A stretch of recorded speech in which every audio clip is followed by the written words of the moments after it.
Oui, trois points. L'élargissement, le Brexit et la sécurité des Européens en Grande-Bretagne. Pour commencer, parole de Emmanuel Macron aux ambassadeurs au mois d'août dernier. Je vous demanderai sur l'Europe de réinvestir géographiquement les Balkans occidentaux pour ne pas laisser des puissances non européennes faire le jeu à notre place. Sinon, les Balkans occidentaux seront décidés entre les États-Unis, la Russie et la Turquie. Là aussi, l'Allemagne a une pensée, et je dois le dire, plus efficace et plus stratégique que nous. Fin de citation. J'entends vos propos sur l'élargissement qui renvoient, entre guillemets, au calendrier grec, l'adhésion de la Serbie, Monténégro, Macédoine du Nord ou Albanie. Ils seront considérés comme une démarche fermée. La position de la France tenue l'an dernier a été très mal vécue par eux.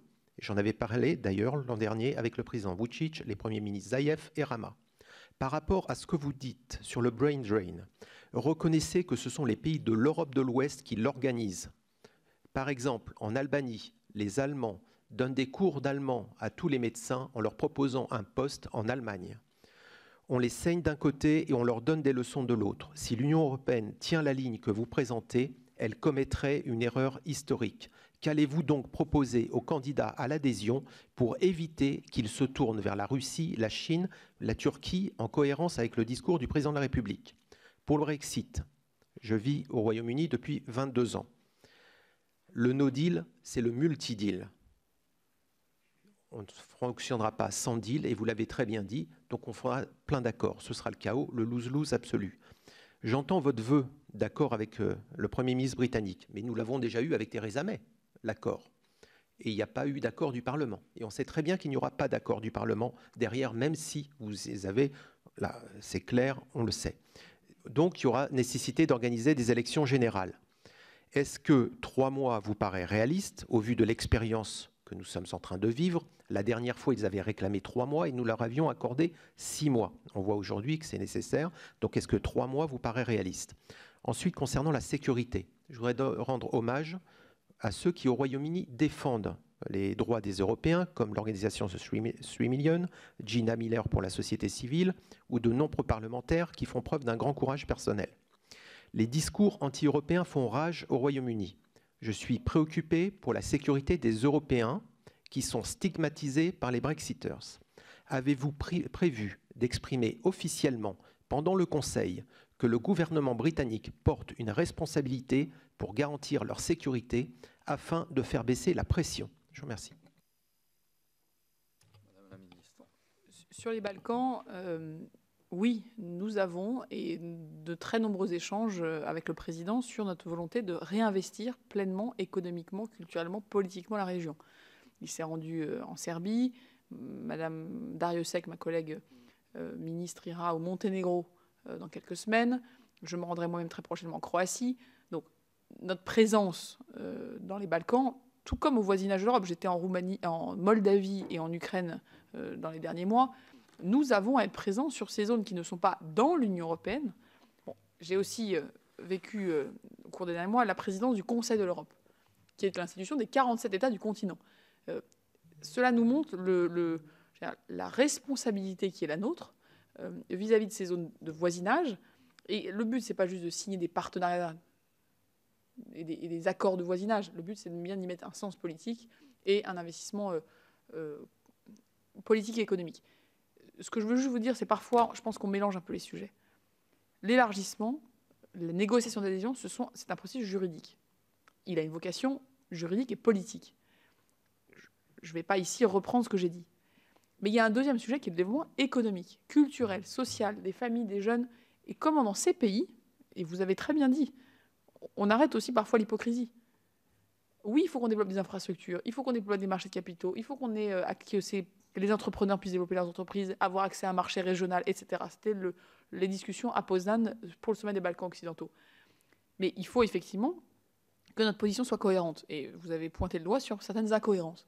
Sur ce sujet, le président a une volonté très forte de remettre un peu de clarté sur les positions des uns et des autres. Et tout ne se règle pas, comme je dis souvent, par l'envoi de 6000 questions sur comment on recrute des fonctionnaires et comment on organise les marchés publics. C'est un autre sujet. Ça ne veut pas dire qu'il ne faut pas l'avoir, c'est pas ce que je vous dis, mais on ne réglera pas le développement économique, culturel et social des Balkans si notre seule politique, c'est d'envoyer un questionnaire et dire voilà, vous avez 10 ans pour le remplir. Ça n'a pas de sens. Et donc c'est ça sur lequel il faut qu'on travaille. J'ai moi-même eu des échanges extrêmement nombreux et intenses dans les derniers mois avec les représentants de la Macédoine du Nord et de l'Albanie en particulier, mais aussi avec les Serbes et des Monténégrins, etc. Ils demandent ça. On comprend bien, au fond, on s'est rattaché, on s'est accroché à ce sujet, on en fait presque un sujet unique, qui est celui de l'élargissement juridique, politique, mais notre premier besoin, c'est un besoin économique, de développement. Si on veut faire des réformes sur l'état de droit, il faut que la population y voit aussi un intérêt, un bénéfice tangible. Et donc, c'est là-dessus qu'il faut qu'on travaille. Et ça ne répond pas, je vous dis, voilà, uniquement à la question de l'élargissement. Il y a beaucoup d'autres sujets et beaucoup d'autres défis.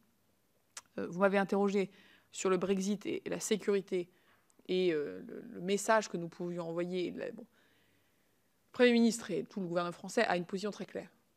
Nous ne jouerons pas avec les citoyens et je crois que les Britanniques sont très clairs également sur le sujet. Moi, je me suis rendue à Londres, j'ai vu la communauté française. J'encourage, là, par votre voix, tous les citoyens européens à remplir, à faire la démarche de settle status. J'ai vu moi-même hier soir l'ambassadeur britannique pour lui faire part d'un certain nombre de difficultés que certains rencontraient et qu'il fallait que ce soit résolu rapidement pour ne pas créer d'incertitudes sur les pré-settle status, les settle status, enfin des sujets que vous connaissez, j'imagine, donc très bien. Mais évidemment, la vie des citoyens européens qui habitent de part et d'autre de la Manche n'est pas l'enjeu de cette discussion. Et donc, je le dis très formellement, je le dis très solennellement, évidemment, le bien-être des citoyens ne doit pas être mêlé à ce qui est au fond une question politique, diplomatique, très bien, que nous pouvons discuter. Sur l'accord, je ne vais pas ici commenter ce que fait le Parlement britannique. Je pense que nous ne savons pas. Donc, évidemment, aujourd'hui, nous avons un accord. C'est l'accord de Theresa May. Il n'a pas été ratifié. Nous cherchons, par tous les moyens, à avoir un accord. Nous avons un point de départ, qui est cet accord, qui existe. Mais je pense qu'il ne faut pas être catégorique sur ce qui peut se passer. Bon, la vie britannique nous réserve quelques surprises. Ensuite, sur ce qui est du délai d'extension nécessaire, premièrement, il faut que cette extension soit demandée. Et ensuite, c'est un débat que les chefs d'État auront entre eux.